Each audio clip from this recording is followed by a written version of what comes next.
So basically, when it comes to the nervous system, there is a model. Nervous system coordinates all body functions. It detects the changes in the environment and produces respond to those changes. When we move into the very cold place, maybe in the winter or summer, body automatically start responding. Obviously, when we are in the winter season, body starts to shiver, and when we face the summer, body start producing sweat. So it's the nervous system of body that allow us to detect and respond to the certain changes. Any change in the environment, may be internal or external, can be detected by the receptor to initiate a nerve impulse, which is called as the stimulus. So basically, it's a stimulus, that is something who is forcing body to respond to a certain change.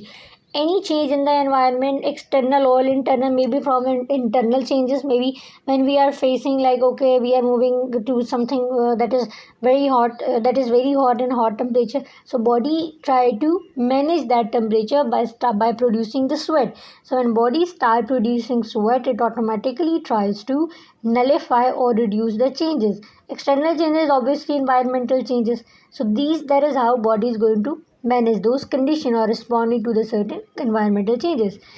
Heat, cold, and pressure, sound waves, these are something, they are example of stimuli who force us or makes us to respond to the change. These are the actually stimulus or the signals who makes our body to respond to certain change.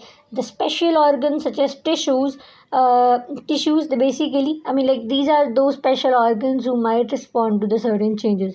The sensory neuron can sense the messages, and then they carry out those messages to the brain, like body should be responding to it. So the very first thing who detect the change is the sensory neuron. Sensory neuron will sense or detect the change regarding that, okay, if something is biting you, or is there any change in the environment. So sensory neuron is going to detect that change in the form of nerve impulses. Receptors are those particular you can say that particular receivers of the signals. So there is every receptor behind the sensory neuron. So sensory neuron will detect the change, receptor is going to collect it, and then they forward that message to the CNS. What is the next procedure to this thing? The sensory neuron or the central nervous system, it processes the messages. They are going to read the message and transmit the nerve impulse to the motor neuron. First thing to receive the signals is the sensory neuron. Then it send message to the receptor carry it to the central nervous system then process, or you can say that it reads the message, and it will transfer it to the central, it will transfer it to the nerve impulses through the motor neuron. Then motor neuron came with a response or reply from the CNS.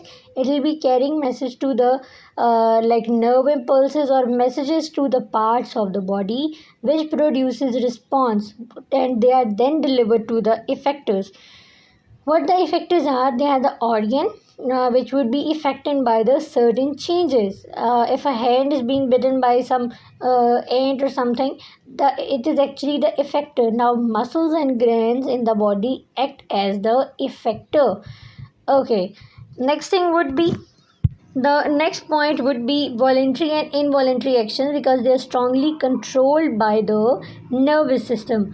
Voluntary action is the action in which body can have its own will. It's like we are studying, I'm teaching you, you are listening me. It is a voluntary action. You can move away on your own. So simply I'm speaking, I'm talking, it is the voluntary action. Simply an action which is under the conscious control of a person is called as voluntary action. It could be, we can have a link, we can simply have a thing like, okay, I am not in a mood to do that, I can postpone that activity.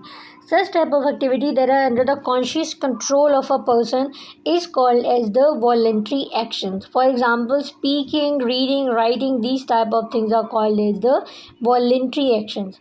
When it comes to the involuntary actions, the body actions which are informed without involvement of thinking process is called as involuntary actions. So my heartbeat is not in my control, my blood flow is not in my control, I cannot stop it on my own. So simply those activities which are in the under the control of a person, they are called as the voluntary actions. Those which are under not the control of a person are called as the involuntary actions. When it comes to the voluntary actions, running, walking, talking, eating, reading, they are the voluntary actions. When it comes to the involuntary actions, heartbeat, blinking of eye is called as the reflex action, or it is basically an activity. It's an immediate and involuntary response to a stimulus called as reflex action. So there is a quick pulling of hand just after touching a hot object in a common example of the reflex action. So when we try to touch a hot pan, our hand is automatically pulling us back, like you shouldn't do that, it is hot. So in this example of this thing, the particular figure is giving over there. What is it going on, that a hot pan is a stimulus? So it is a stimulus, it is making that person to touch it. I mean, like, person's brain is thinking like, what if I touch this pan? Being you can call it as a curiosity. So it is received simply body's thermoreceptors. They on the skin, there are some sort of thermoreceptors. What are they? Therm means heat, and when they receive the hot signal, the hot sensation, this is called as the thermoreceptors of the skin. So skin is receiving the heat signals, like body might feel hot, so you shouldn't touch them out. So a nerve impulse is created in the sensory neuron present in the skin. So they are present over there. The sensory neuron again came into action. They will detect the pain or heat sensation. The nerve impulse carried by the sensory neuron to the spinal cord. The message will be carried out or delivered to the spinal cord.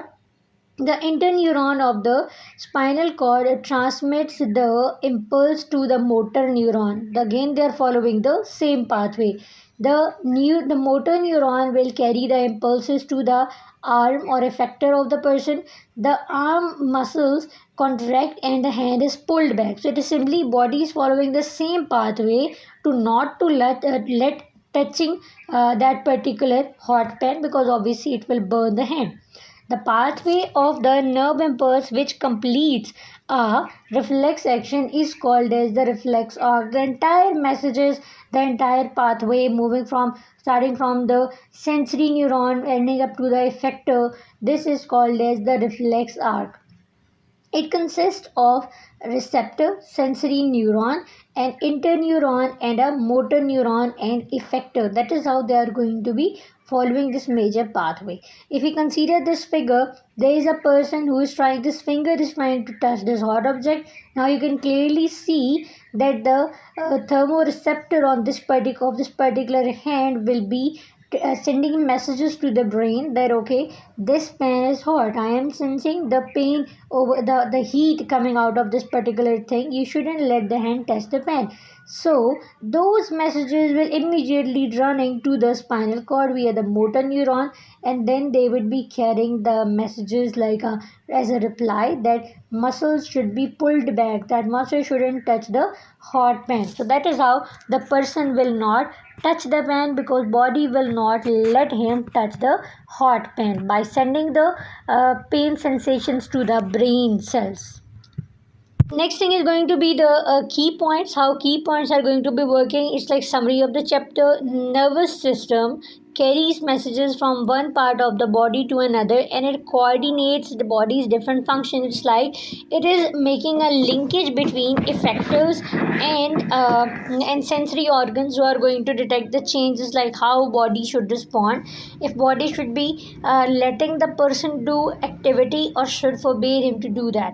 Central nervous system consists of two main organs or two main parts of it, that is brain and spinal cord. Brain is somebody obviously who manages every function of our body. Spinal cord is something that make a coordination between body and the brain. Peripheral nervous system consists of a network of nerves which connects the central nervous system to all parts of body. It's like it detects the chain. Central nervous system function is to make the main coordination, have to detect the change, but obviously it have to rely on the PNS to detect those issues, those troubles body suffering from. Once PN has done its activity, then they are sent to the central nervous system, and then person can perform his body can respond to those changes. Next thing is sensory neurons.